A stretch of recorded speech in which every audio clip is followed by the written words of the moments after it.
बेचारी लेबै गे बेचारी आजे गे माई के पसंद लेबै सुनर नारी तोहरा आइन पर आइन लेबै गे बेचारी अब हमरा समझाई चाही तू छी छोरा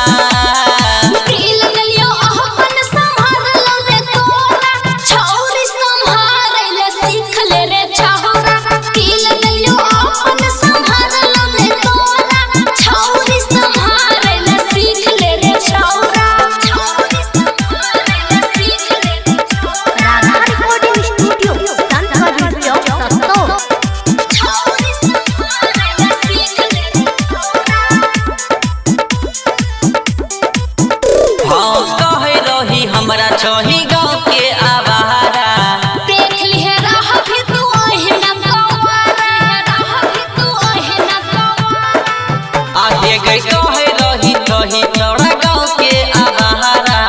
देख लिहे रह भी तू ओहिना गवारा आ तहु देख ली हम पगली के थोरा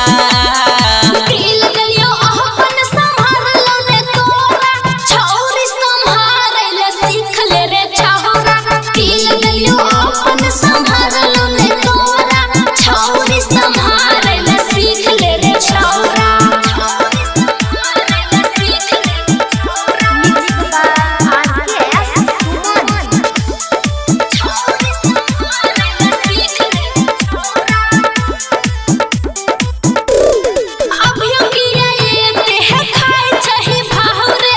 कियो ते बनते हमरा मम्मी के पुतोह गे।